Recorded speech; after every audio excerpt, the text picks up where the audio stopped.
Today we have a really special guest, somebody who has made a huge impact in my life. And we'll go into more details, but in some of the hardest, darkest days of my recovery, today's guest inspired me to keep going. And as you listen today, we all have challenges in our lives. And I think there's a few themes that will come out today. One is the importance of family and people in our corner rooting for us to succeed. Another is the importance of persevering. Another is just the importance of, what, you will fail. That will happen. You will have days where you don't hit your goals, and the importance of getting up tomorrow and starting again. And today's guest has done that more than most people on the planet. Kyle Maynard was born without arms or legs and lived a life of no excuses. Actually, that's the title of his book, No Excuses. And amongst many of his achievements, he is the first quadriplegic that, or is that, I may have the term wrong, but the first person to climb Mount Kilimanjaro without prosthetics, and climbed other peaks as well. And so I want you to listen in today because this is going to be just a powerful, powerful story. Kyle, welcome. Thanks, Craig. It's an honor to be here. Yeah. I first learned about you from your dad. Your dad and I used to work together, and this was over 20 years ago. And I remember I worked at the factory up in North Carolina. I was down in Atlanta supporting some of your dad's customers, and he just casually mentioned you. And he said, "Do you know about my son?" I was like, "No." And he started telling me about you. And the more I heard, the more I was just amazed.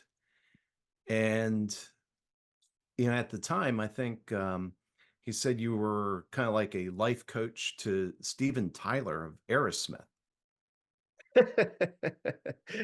Yeah, there was a period of time he'd just call up randomly and just chit chat with my mom for a while. It was absolutely hilarious. Like, but there was there was a lot of like media around that point in time too. Yeah, it was a pretty wild journey. So, being at 19 years old, 18, 19 years old, it's like, how do you even process that? Yeah. Well, and there's so much I left out of your introduction, your athletics, your different things, but and we're going to get to that. And I'm sure I got a lot of the technical terms wrong. Take us back. Tell me, um, so you were born with some type of congenital, I can't even say the word, you were born without arms or legs. Yeah, so it's basically unknown causes as to what caused it to happen, but the arms, my arms end right at the elbow and the legs end at the knees.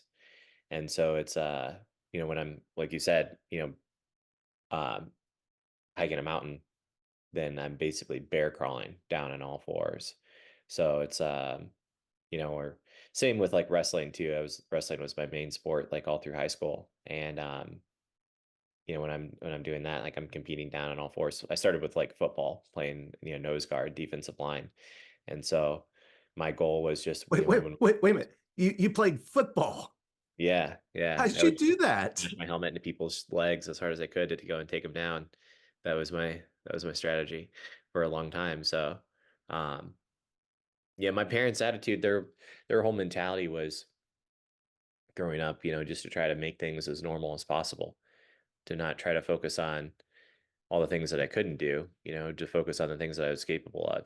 Even, as a baby, picking up, crayons and learning how to go and like, scribble and color outside the lines until I could, eventually learn how to color inside the lines, just like any other kid. So it's, their attitude was kind of like to not just not focus on it, not focus on, making the disability a huge deal. And ended up being, I think, one of the most important things that ever happened to me. It was really like kind of second nature. It wasn't like there were definitely days where that were more challenging than others for sure, but it wasn't like a part of our everyday life by any stretch of the imagination. Yeah. Yeah, normalcy, I guess, is the just like the root of what they wanted to give to me as a kid. Well, and I remember reading some story about you dropped your prosthetic spoon and they didn't pick it up for you. They told you to work it out on your own. Yeah, many times. I mean, it was, um, yeah, probably. I mean, to deal with the spoon. I mean, it was hours and hours of failure. um, and many other, similar instances in, wrestling was very much that same way too. It was, I hated the sport. Like I had lost every single match when I first started competing, like 35 times in a row. Like it was, it was really, really challenging. Like I basically like begged to quit before, 90% of the tournaments. And they wouldn't let me, not in the middle of the season, at least. They were gonna, they were determined to like have me stick it out, finish what I had signed up for. So had I not done that, then, who knows? I think life would have taken a very different path. And the thing about the spoon, when I read that, my immediate response was, man, that's really cruel. They wouldn't pick it up for you. And then I remembered my own time in rehab. Now, and I don't want to compare what I went through to what you have, because mine was very, very short. But when I was in rehab and I had to get dressed, I was like, hey, can you help me put my socks on? And they handed me a grabber. They're like, here's a grabber. You figure out how to put your own socks on. Yeah. And, and I hated that. I was like, come on, give me a hand. This is hard. Yep. And and for me, that was just a matter of a couple months, but for you, that was years. Yeah, and I mean, it still, still comes up. I mean, there's times where, putting on socks or something like that, like some socks are easier than others, and if my parents are around, like it might be easier to have them, or like a friend or something, might be easier to have them help me than to do it on my own. But, had they not like given me that option to go and do it on my own, then I'd still, I'd be dependent on somebody to like all the time. So I think it's, for sure, like a critical thing that like people learn to be, as independent as possible. But obviously within the kind of like, I guess that ties to like the whole normalcy thing. They would just, sometimes if there was scenarios where they could go and do it quickly, I'm sure for your wife, helping you, throwing a pair of socks is no big deal, right? But like, obviously you have to like have that like ability to be able to go and do it on your own. And like you said earlier, before we started the podcast, right? That's like it's just the war of the mind. And I think that's what, I think in our own ways, what we're both trying to go and do and help people achieve in different ways is very much that, like the freedom to win that war, the freedom to win those battles, whether that's getting up and going in for a workout, doing what we need to go and do there, whether that's, I mean, could be as simple as, eating the right thing, could be as simple as, um, or not so simple as, whether it's like a career or, marriage, business, related things. Um, there's any number of different things that are, that are significant issues, but it still comes down. I mean, so much of it is that like, just that battle, inside of our heads to go and, decide like how we make, the meaning about certain things. I think it would have been a lot more natural and easy for my parents to, to take that path of like having, just made things easier for me. And, then they didn't. And I think that opened up a lot more doors for me to be able to go and experience things in ways that I never really could have, ever fathomed and seen and done, gone places that like I never would have been able to um, on my own individually. Well, and I think one of the things, if I were to put myself in the mind of others, because I mean, I felt it a little bit when I read the story about the spoon. I was like, that would be really, really hard for me to say, work it out and just sit there and watch you struggle. And, I think about different things that people are facing in life. Let's take, for example, somebody who has a loved one that's a drug addict or an alcoholic. Sometimes they have to make really hard choices that can appear like abandonment, but it's ultimately for the best of the person. And when you don't make those hard choices, you're really holding the person back. Yeah, and then that's something too. One thing that they would teach me is the fact that like um, every single person on the planet has some type of disability. And so Mhm. someone that's a drug addict or an alcoholic, is it's not a disability that you can see on the outside as easily. It's something that like is, something that the battle occurs internally. And um, with a whole range of different things, mental health related stuff and symptoms that like, appear and manifest that are, virtually all internal. Mine are way more external. And that was a difficult thing growing up was the fact that like I, looked physically different than all the other kids that I was around. And I didn't understand that too. The fact that like everybody, that I would encounter had, something to go and to deal with in their path in life. And that's a huge part of that's just life in general, is that like, we've got that stuff to go and deal with. But it's I think the same kind of concepts apply. But that was definitely a difficult thing as a kid. I think was just the fact that like looking different than all the other kids, but they would just constantly go and tell me, everybody's got something. You don't necessarily know what it is, but promise everybody's got their own thing. Yeah. Yeah. And, you know, it, boy, there's so much in that because we look at other people's lives and we think that they have it all together. And, we see people, maybe they're driving the right car, living in the right house and, things like that. But I like that. That's such a powerful perspective. Everybody has something that they're trying to work. They have their own type of disability. And, the thing that I shared with you that you were referring to was, obviously I'm still on a path of recovery.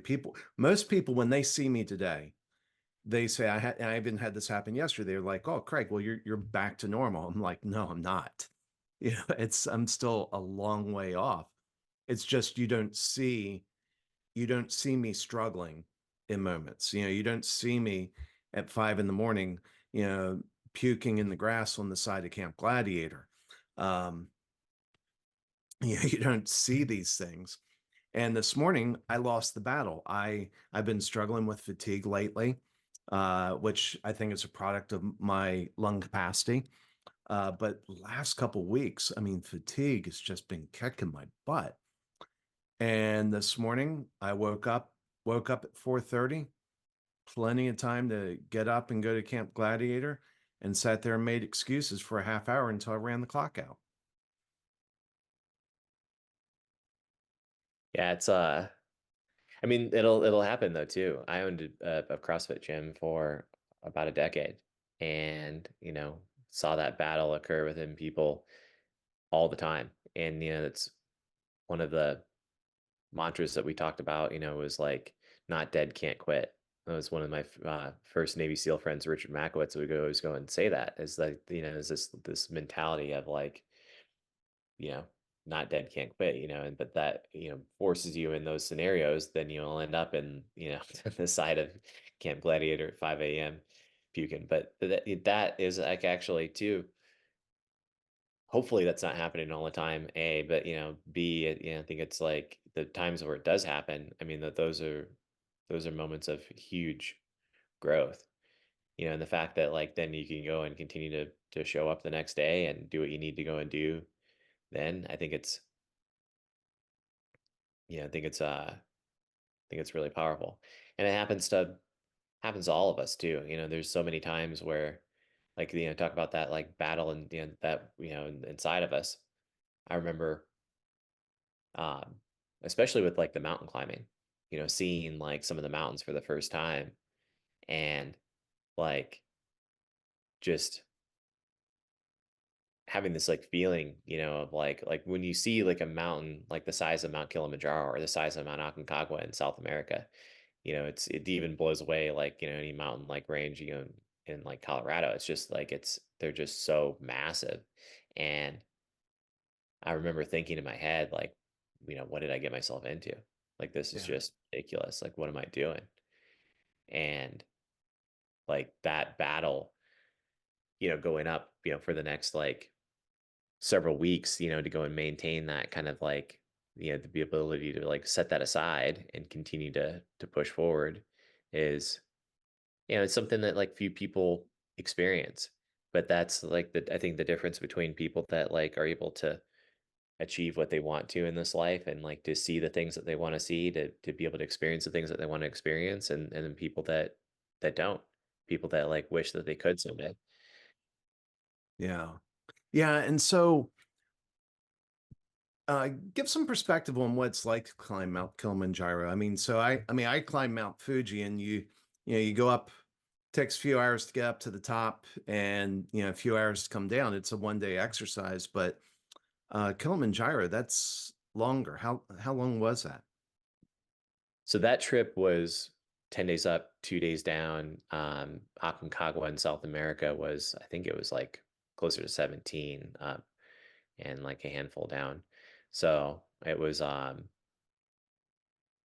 you're on a mountain for like, for 2 weeks, and then, with Aconcagua especially too, it was like we had one shot, like a weather window that was clear enough for us to be able to go and like hit the summit. And it was literally like it was just one shot, and if we didn't hit that window exactly, then we would have failed. And to me, like that battle, that whole day of coming that whole way, and like everything that led up to being there in that moment in time, to then fail at that, I was like, there's no way.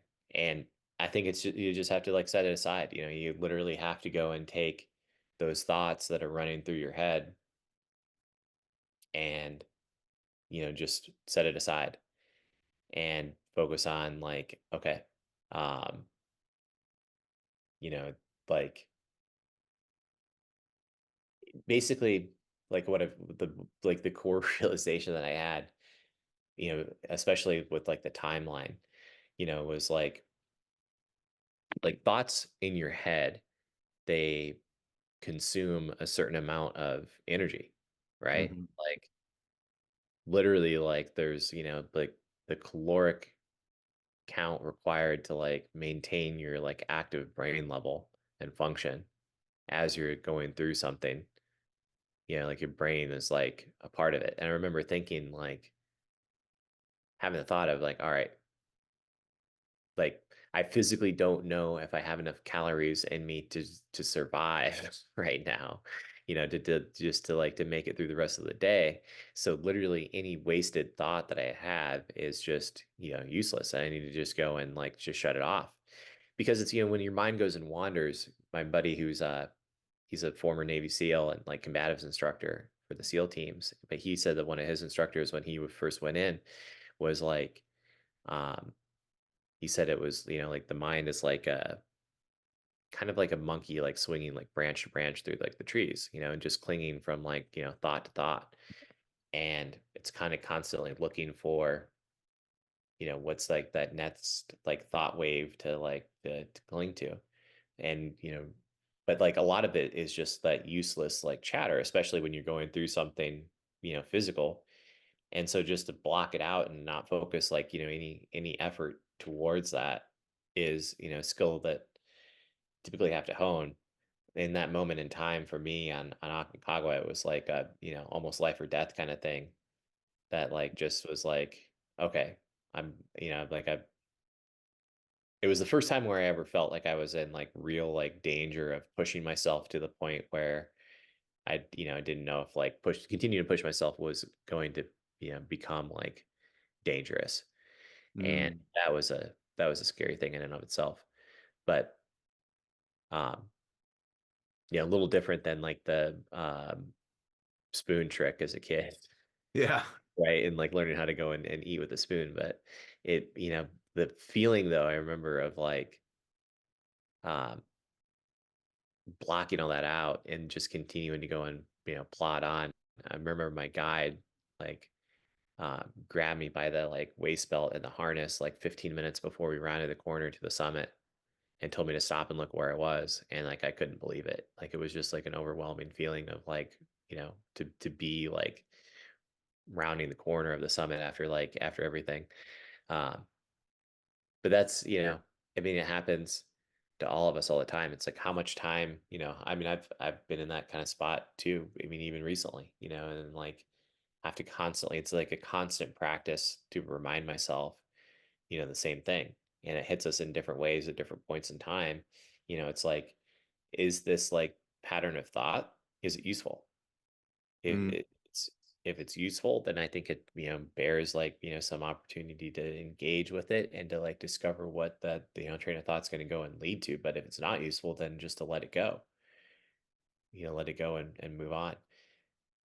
Um, You Speaking know, of beat yourself up over like not going to workout, for instance, like is that's not useful.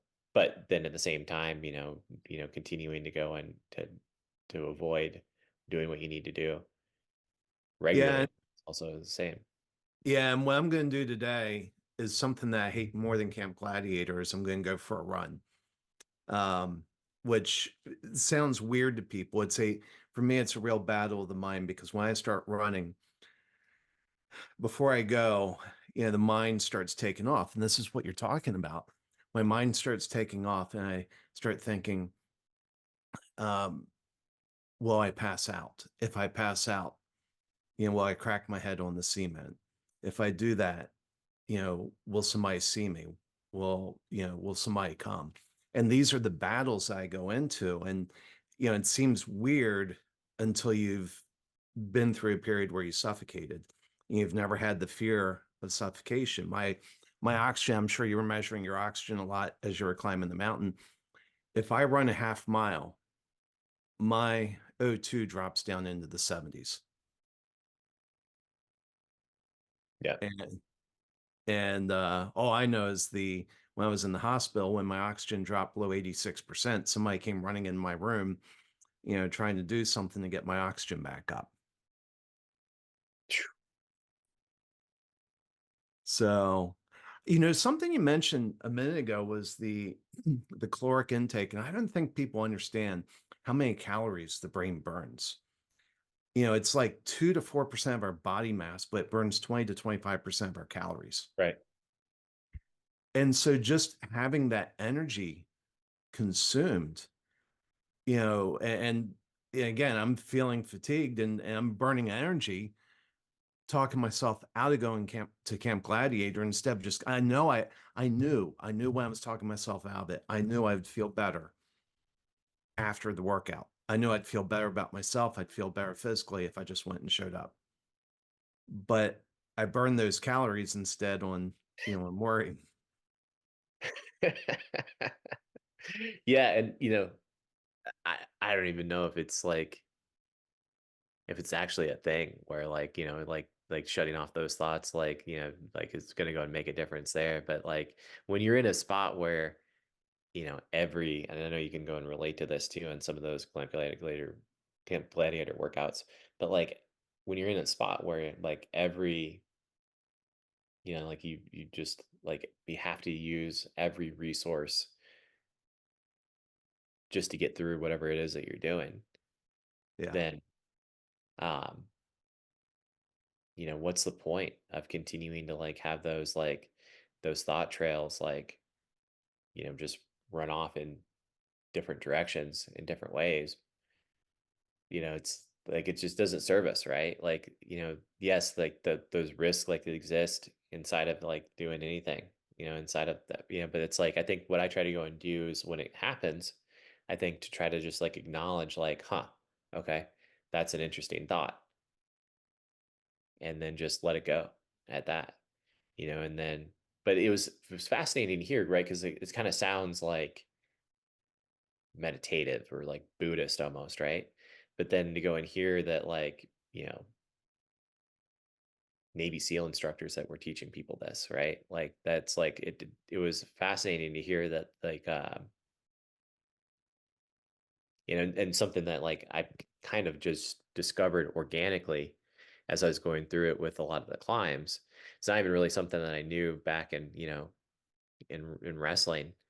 Um, but like, just the ability to have that, like, to be able to control that, like, to have a dialogue even with that like inner voice, like to kind of like have like a negotiation of sorts, right? Like it's there for like self-preservation. It's there for like good purposes.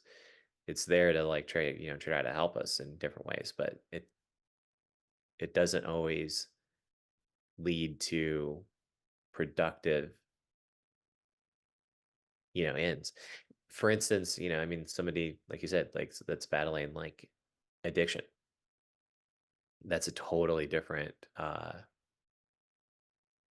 totally different thing than we're talking about here. But still, those same thought loops, continue to plague people. Um, and just and it's I think no matter what, like it's a continual practice. It's a lifelong practice that like no matter how many times we like hear those lessons in different ways from different people in different, different regards, I think it's a good to remind ourselves of our ability to be able to like negotiate with that voice because it's always there. I find myself like, I've told you kind of recently about some of my like challenges with like from a career perspective, do I continue down like the motivational speaking path? Am I going to go and like look for other things that are more like a career, like a traditional career, kind of steadier, consistent? What's that going to go and be like? All of those things. I've also found myself spending hours upon hours of like useless thought exercises, like thought exercises, like the lack of thought exercises, the lack of like mindfulness, the lack of like, just like having all of these fears and doubts in my head, swimming around, of like, what if this, what if that, what if this, what if that? And like, but it just doesn't actually serve anything. So what's Yeah. the point then, if that's the case? And I think we have to remind ourselves that the brain's job is survival and to try to go and protect us in different ways and try to go and like look for all these different things that are going to go and come up in different ways and regards. But yeah, be like, is it necessary? I think is one of the first questions to go and ask. Is it useful? And that's like you think about because a lot of times you don't know, and all you can do is like just focus on the next thing that's in front of you, right? Like um like step by step, like bit by bit. That's very much the attitude that my parents had with raising me. Was that mentality? Not just me and my sisters as well, but I think with the disability, their mentality was to try to, like I said, try to make things as normal as they possibly could, and that's led to like even socially meeting people, just reaching out and shaking somebody's hand. My grandma used to go and take me into grocery stores just to go and practice that. We'd go up and down the aisles of the grocery store cart, and like she'd be pushing the grocery cart in the in the store shopping for groceries. And if there was like somebody that was like in the grocery store aisle, we used to like practice meeting them. Huh. And so she used to like push the cart up next to him and introduce herself, and she'd say, "Hi, my name's Betty. This is my grandson." And I'd reach out and say, "Hi, my name's Kyle." And I'd go and shake their hand, and she'd say, as soon as people hear your voice and they see your face and they shake your hand, they'll totally forget about the disability. Yeah. That's so amazing. That's so amazing. Wow. Yeah, and it's, there's a discomfort that comes out. Now, I'll tell you about a time that I faced it, and I think it'd be helpful for people to know how to interact. So I got out of the hospital. I was in a wheelchair for, um, depending upon how you measure it, 2, 3, maybe even 4 months after I got out of the hospital. One like one day the wheelchair was gone. It was just sort of a lot of it depended upon how far we had to go. So um, you know, if it was, walking 50 feet, then I could walk, I got to the point where I could walk 50 feet. First it was getting to the point where I could walk uh 10 feet. I remember my wife pulled into the parking spot, and normally she'd bring the wheelchair around my door, and I'd get out and I said, "Hey, I want to try something different. Let me meet you up on the curb." And I said, "If you can get the wheelchair up to the curb, I'll meet you there." And I'm sitting there with my hands on the car, and going up, and there was this post up on the curb, and I went up and held on to that.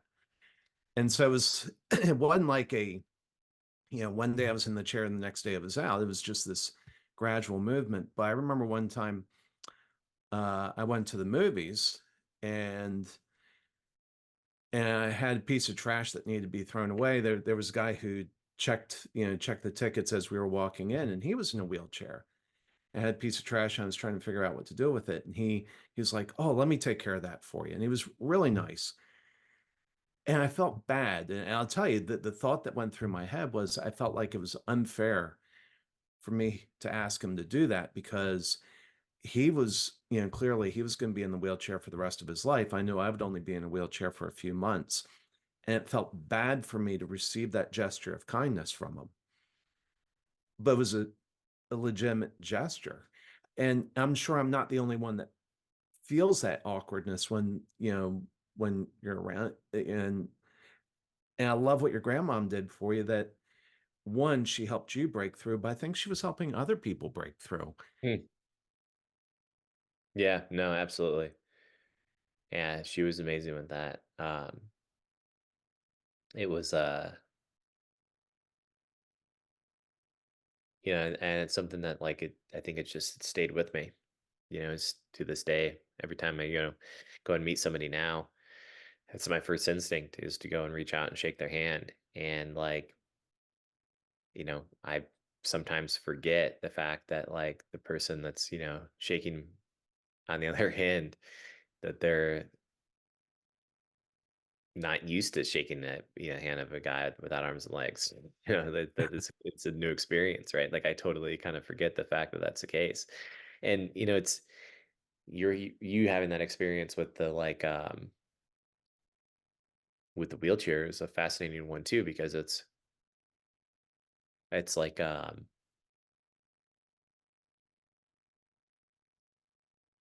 it's almost like any other sort of you know insignia or thing that you go and wear, like being in a club or something like that, like a motorcycle club or whatever, like a jacket you go and see somebody that's wearing it, and it's like, oh, okay, like that's how they it's like an expression, right? But it's something that you can't do away with. So there's, I think, like an automatic like kinship that gets established between like people and in chairs. You realize like very quickly, when you're in a chair, that the world's not set up for like people in wheelchairs, right? Like just going in and like going to a curb cut, to get like like up a curb is, they're not everywhere. They're No, It's way better than it used to be. It's way better than like, almost anywhere else in the world. But it's still not everywhere by any stretch of the imagination. And so, it's yeah, I think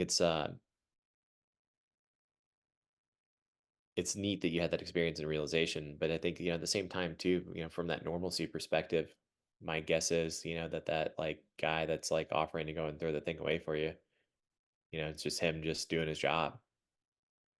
There's some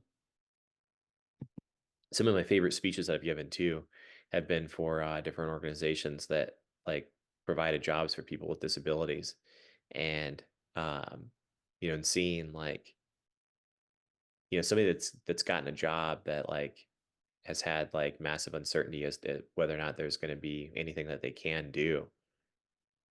That like I think is like it goes beyond like a job for that individual. That then when they have that like thing, it's like a um yeah, it's something bigger.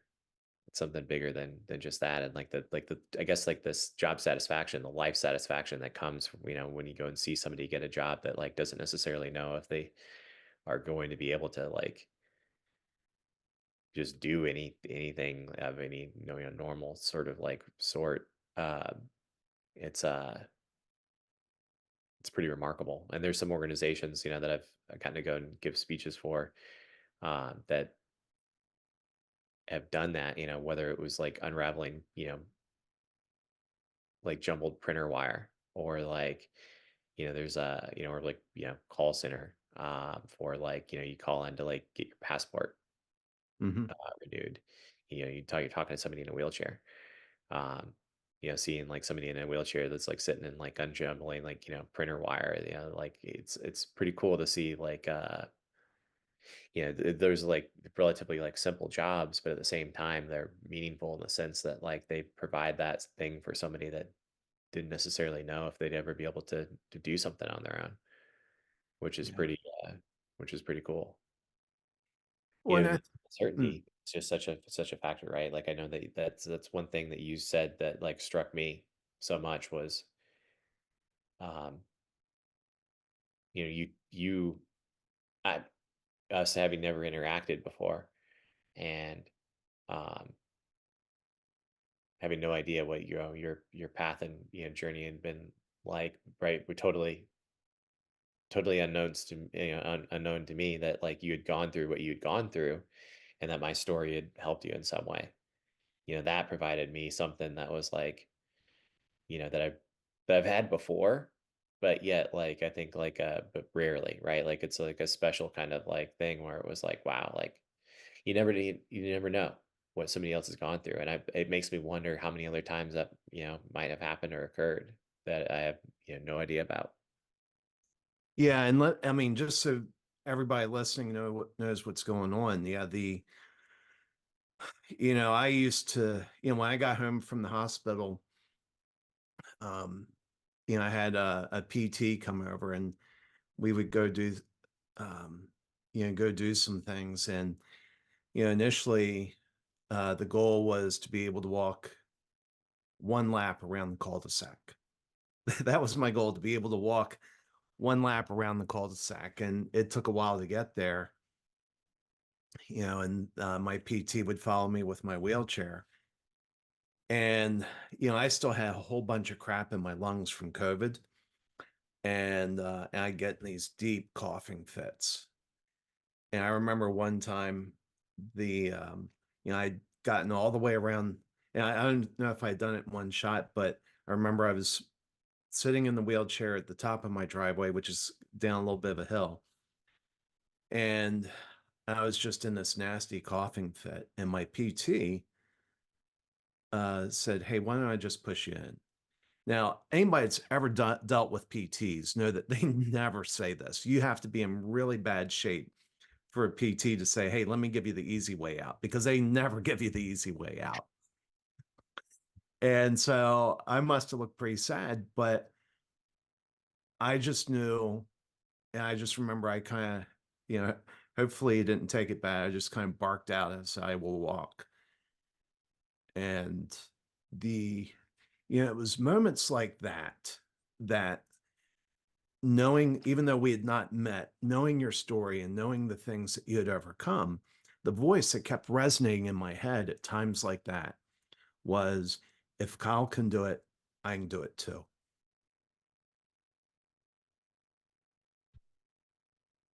And, it's that little extra push. It's that little extra push. And without a doubt, you've inspired me. I mean, beyond ways I could ever express, because yeah, there's hard days during recovery. There are days that you just want to give up. It's hard. It sucks. And um, and I think it's, that's an important role that you've played in lives that you'll never meet, people you will never meet. You've inspired. And Yeah, it's something too. It's interesting is that like it goes counter to like what my parents taught me, what we talked about at the beginning of the podcast, right? Like it's a like that normalcy mentality that my family had growing up, not focusing on the disability. When people started telling me that I was like inspiring for the first time, it went counter to that, if that makes sense. Like it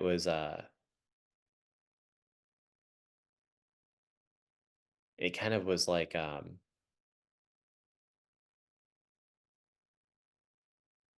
yeah, it was weird. To give you like a couple like weird examples, like my there was a day and one of my youngest sister, Mackenzie, she came home from school and she was like, Mom, there's a guy at school like doesn't have like an arm, and was like, I wonder how he does this, wonder how he does that. And my mom was like, you realize like your brother doesn't have arms or legs.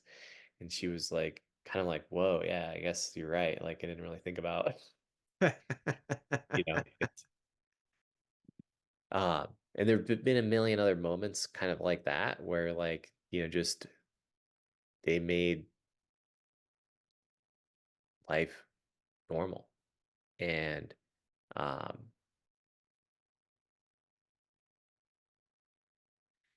so to be inspiring, it was like, okay, that took some getting used to, but then I think like again, like you said, the connection that you had having worked with my dad, him having reached out, and like um, you sharing that like uh hit in a different kind of way, where it was like kind of a reminder, right? We all need like the kick in the butt sometimes to go and like yeah. just to remind ourselves, why it is that we're doing what we're doing. And um so I want to thank you for that. I think that that's been like a very very special helpful thing to go and think of like just how interconnected all that is, and the vast majority of those things you don't hear about. A lot of people don't have that like the outgoing nature to reach out and say the impact something's had on them, right? But like I've, I've had other people that said like whether it was like you know battling something, another disability, gout, something like that that you'd never be able to see on the outside, but like somebody that is going through a significant amount of pain, telling me like it's kind of the same thing, like having those moments where like the just like you and the with the PT, saying like, I will deal with this, and to go and hear like somebody, that you've impacted somebody, and those kind of moments is powerful, because I think that we all go and help people in our own ways, right? Every one of us like has some sort of calling, some sort of thing to offer to the world in different kinds of ways. So, um, thank you for sharing that with me, because I don't hear that all the time, and it helps me, I think, continue to like pursue my calling. And I would suspect that, there, there, there's a range of people. There are people who um, would thank you, but just don't think to. And I think for those that are listening, if you ever had to err on one side of underthanking people or overthinking, maybe err on the side of overthanking, because you never know when somebody needs that encouragement. But then there are people who probably think, well, Kyle, he doesn't want to hear from me. He's too important. Um, he's a big deal. He doesn't want to hear from somebody small like me. And the reality is, I think it encourages you. It fills your tank with fuel to hear from anybody that's inspired. That you've inspired to push harder, to get through those hard days. Yep. Yeah. You know, let, let's go here for a moment. There was So I can't remember how much of my story I told you. And for the listeners, I went on the ventilator with Delta variant of COVID. And basically, if you went on the ventilator with Delta variant, you died. That was the outcome. And and it was weird because when I would go to doctors, I'd have to tell doctors, hey, don't treat me like your other patients. I'm weird for a number of reasons. You've never treated somebody like me. And it felt very lonely. And I remember somewhat recently, connected with the first person that I had ever met that survived Delta variant on the ventilator. And I was so excited to talk to him. I was looking forward to the conversation. And we jump on Zoom and we start talking. And they were just focused on talking about, all their ailments and how this is hard and this is hard and this is hard. And it kind of came across that their identity was one of a victim, that they were one of a victim, of COVID. And I never called that person back. And I was like, that's not who I want to be. I'm the guy that survived that. And, I don't want, yeah, there were some things done wrong in my medical care, but I'm not a victim. And that's not who I want my identity to be. And so I think I'd be interested in your take on that as you run into people. There's community and people that have had a common struggle with you, but there's a difference between having community and being a victim. And how would you draw that difference? Oh, for sure. I mean, I've seen it in like, what comes to mind. Um, so I was born at Walter Reed Military Hospital. My dad was in the army and was contemplating like, reenlisting when I was born, but he decided to get out and go back to school, went to engineering school, which then led him on the path to, end up meeting you and having a career in um, the electronics industry. And but I would go back to Walter Reed to go and like visit a lot of like the veterans that were like, dealing with being recent amputees. And some of the most meaningful, powerful interactions I think I've ever had, experiences, and just being there, always wanted to have served too. I think growing up, and that was a huge thing. And but knowing that that wasn't going to happen with a gun, it was going to happen with like jumping on a plane, going after bad guys. So, but I remember like pretty quickly, I gathered that like they say that, right, like first impressions, right? You can tell so much with kind of like where somebody's at psychologically with like just that first impression. And I would see like the first impression I would have from meeting somebody and their state of mind and where they're at. And, could see then like 6 months later or a year later where they'd be. And the mentality, the attitude, all of that, like it had so much to do with what people ended up, producing and like what their life looked like down the road. Some people, to your point, get like just consumed with that like victim mentality. And um I don't want to say by any stretch of the imagination, I don't think that like, that it happens every time that it's a mental related thing, right? Like some things you just physically can't go and do. Um, give you an example, like, no matter what my attitude is about like playing basketball, I'm never going to be a very good basketball player. But yet, like yesterday, my nephew and nieces were over at the house and like just playing basketball, with him and like shooting basketballs. Like I can go and, I can do that.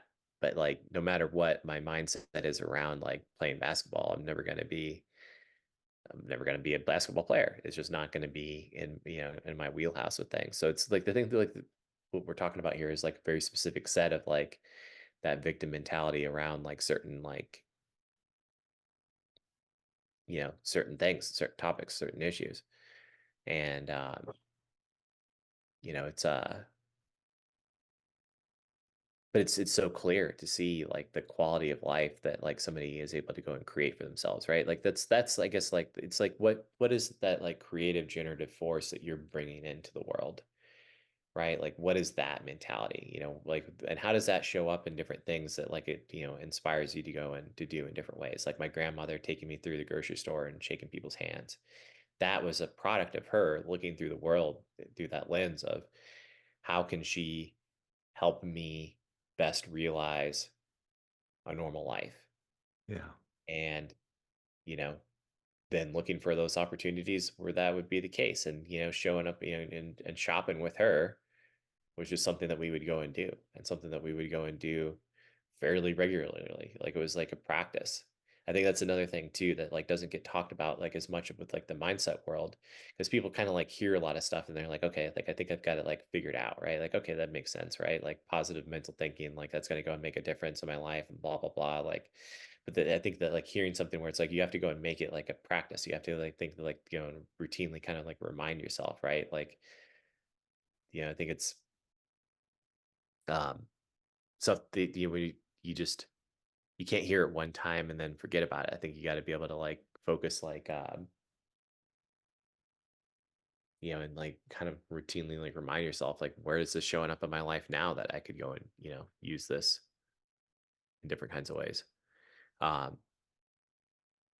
and I love what you said too. I think with like, you know, the oversharing of like gratitude, like to err on that side as opposed to like erring on the side of, of not sharing stuff. It's Yeah. it's because you never know. You never know necessarily like what somebody else is going through, and what the sharing of that like can make a can make an enormous difference. So um, I just want to I appreciate you for that because I think that what you've been through in many ways is very different than what I've experienced. But the fact that like the specificity of that moment in time with the PT, I think is awesome because it's like that's exactly why it is that I've done what I've done in so many different ways. I mean, there's the self-interest side of things, obviously, to be sure, but like that moment in time, you know, for those moments, for the 1,000+ speeches I've given and all of that, like, it was for those moments, for people to have that kind of like that breakthrough where they could go and say, like, I know I will go and do this at this, Yeah. no matter what it is that I have to go and to deal with through that, right? Like, 'cause it's like I say with like mountain climates and stuff too. It's you know 95% of the hikes for me suck. They're not fun. Yeah. They're painful. They're brutal. They're really they're challenging in different kinds of ways. And but yeah, I have to remind myself that like that is my view. That's my unique perspective, right? Like that's the only perspective that I get.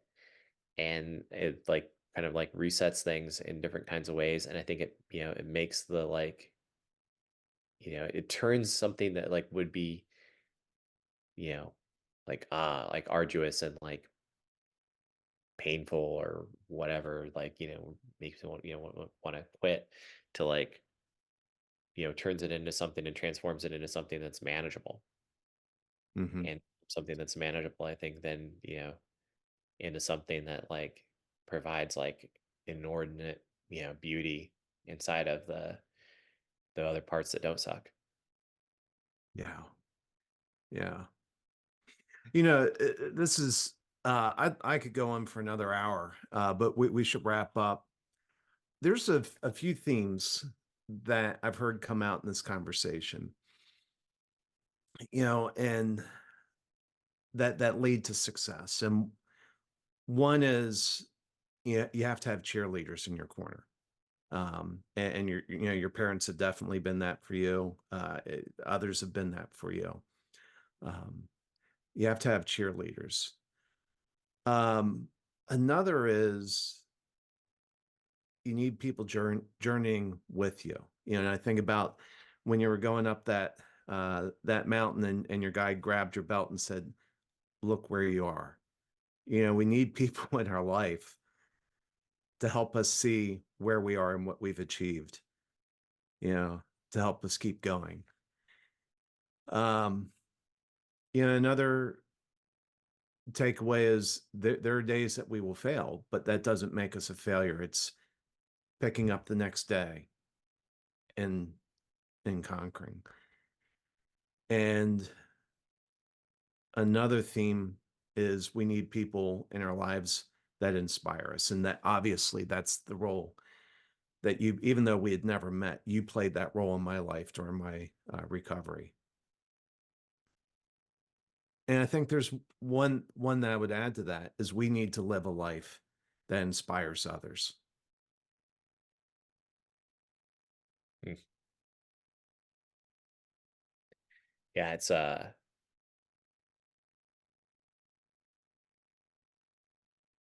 there's a Emerson quote that comes to mind. He says, "Your actions speak so loudly I can hardly hear what you say." Wow, I love that. And it's, but yeah, I think it's, for the people that are listening to this, um, it's my invitation, as it is with all like the speeches that I go and give, is to go and consider and think about like what's the biggest excuse you're making that's keeping you from reaching what it is that you're capable of.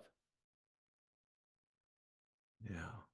And if everybody that's listening to this were to go and to take on their biggest excuse, how different would their lives look in, just a handful of months? Um,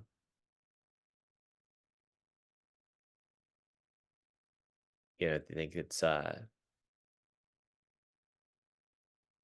and to be that inspiration to others, just to realize too that like you don't necessarily know, right? Like that, like but just making that decision and saying like, okay, I'm gonna go and to do this. Um, you don't necessarily know it's possible. Like I mentioned at the beginning of losing over and over and over again with wrestling matches, right? Like I lost my first 35 matches like in a row. Like it was terrible. Was being beaten by everybody. And then by the time I was a senior in high school, it had reversed itself entirely. I had won 35 varsity matches as a senior and uh placed, beat several state champions along the way, and like was a match away from becoming a high school All-American in my weight class. I never could have seen that that would have been possible. I never could have seen that would have like happened or occurred. Like, when I first started, I was so bad. It was so brutally painful to go through those losses, but I never would have been able to go and see uh, what I would have been able to do just a handful of years later. Same for you too, right? Like that gradual incremental like improvement and growth, just to continue to head to where you want to go and get, whether it's, I mean, like one of my favorite quotes that I've heard too is like true rehabilitation is not just like getting um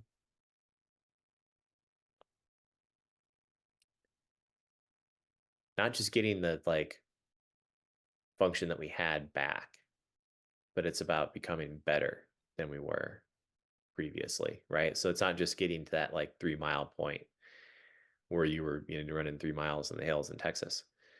It's getting getting back, being at a point where you're doing 6, 7 miles, and like with the same level of exertion as you were previously. And I think that you can do that. I don't know, I'm not a doctor, right? Like I yeah, I don't want to like on your medical team, but yet like I know the power of, people to just, come in and do what they need to do bit by bit, day by day.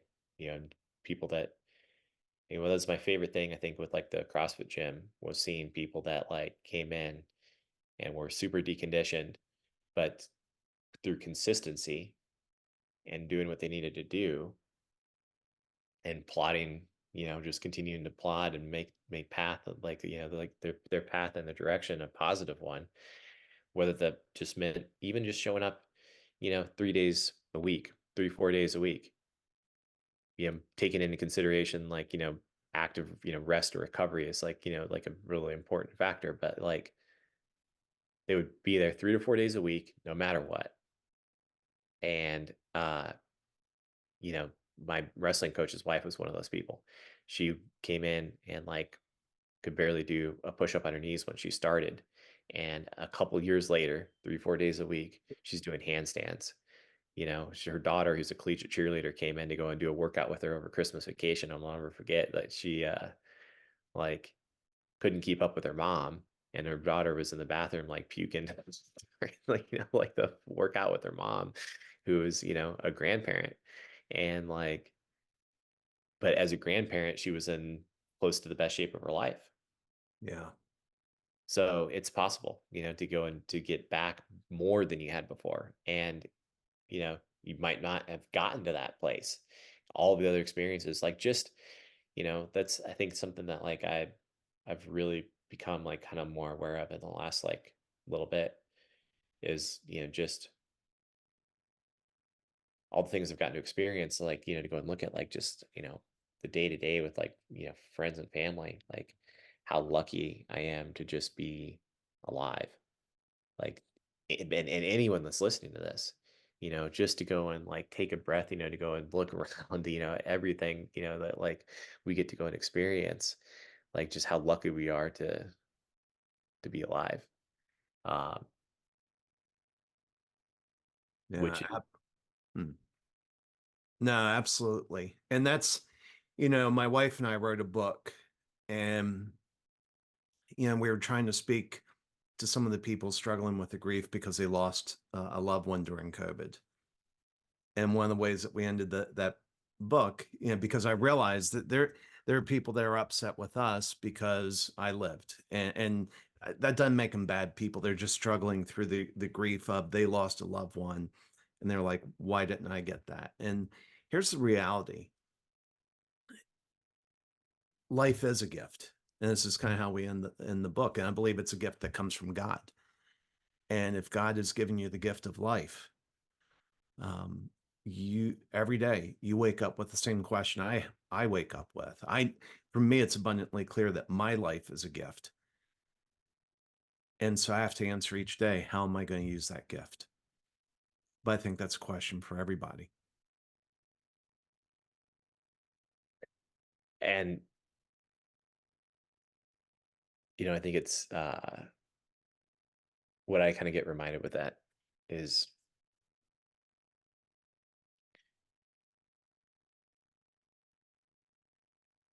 from that like the gift from God perspective, right? Like what we don't oftentimes see as gifts initially can be.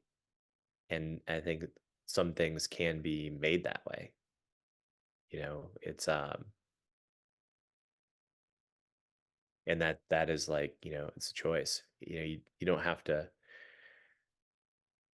there's nothing that says that you have to like look at what you've gone through as a gift, or there's something that says that I have to go and look what I've gone through as a gift. But for some reason, we've chosen to.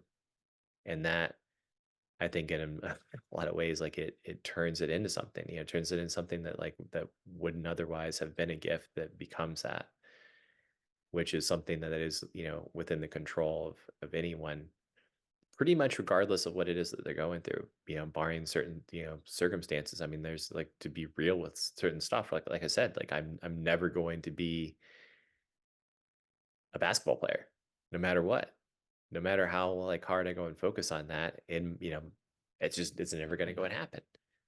And yet at the same time, I miss out on all the other, countless things that I can go and do and be part of and be thankful for, you know, um, in spite of that.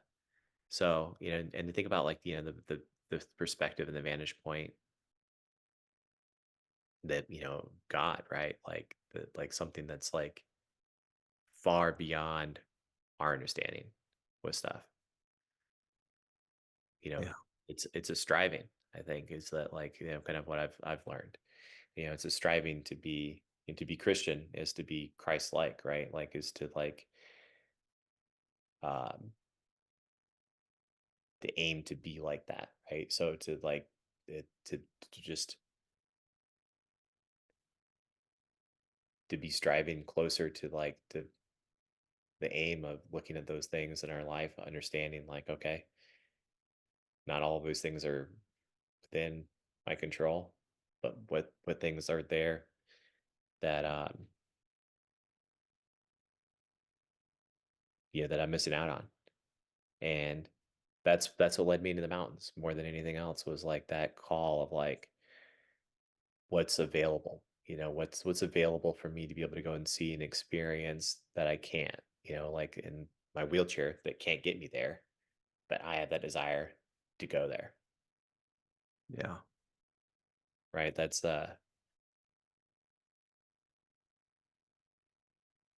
and it's yeah, I can say without a doubt too that like um they're experiences that I wouldn't trade for anything in the world. Yeah. So it's but yeah, I think again, it's, as a final closing thought, one of the themes that we've talked about to like repeatedly through this, and like I can tell that you're dealing with this, I'm dealing with this, but it's like to make it, to make it a practice, to realize, like there's a Zig Ziglar quote, I think, it's a good thing to close on, but he says, I think he said something like, uh, motivation is like washing, requires like daily use or daily effort, something like that. It's not it's not just something, that like it's like an every now and then kind of thing. It's like a continual lifelong thing that shows up in different kinds of ways and different kinds of processes, um, and teaches us, you know, a lot in different kinds of ways. A lot of the time, and points in time where we're not so grateful for it. So like to have that practice of like, okay, this is happening in my life now. The unexpected. That's what I've gotten from you more than anything else, is that like there are no guarantees. You're living your life normal one time point in time, and then bam, hit by a Mack truck. And then what are you going to, go and do? That is it's a different kind of like courage than I've had to go and deal with, but it's something that I will carry with me as a consequence of you, and you haven't shared that with me. And Mm. for everybody that's listening to this, I don't know what it is that you're going through. I don't know what it is that you're handling, but I do know for sure that like whatever that big excuse is that's in the way of dealing with that, you know, that you'd be better off without it. Oh, wow. That is a powerful way to end. Kyle, thank you for being inspiration to me. Thanks for being inspiration to others. How could people reach you? So the for people that want to learn more and get, a lot of what we've talked about, we just talked, right? But like to give people kind of like a visual of a lot of stuff, there's a lot of like content on YouTube. I think that's a good place to go and look for people that are like, curious to like see some of the hikes, see some of the, wrestling, jujitsu, weightlifting, stuff like that. Like there's a lot of content on YouTube. And then, so just type Kyle Maynard into YouTube, and then my website is the best way to go and reach out. Just kyle-maynard.com. Um, and I occasionally will go and like check on like Instagram and stuff like that, but I'm not too big on social media. So, but yeah, And then your book is No no Excuses. excuses. Kyle, thanks for sharing your story on leaders and legacies. And again, just There's no way I could thank you enough for the inspiration that you've been to me. Thanks, Craig. Thank you. Appreciate it, brother.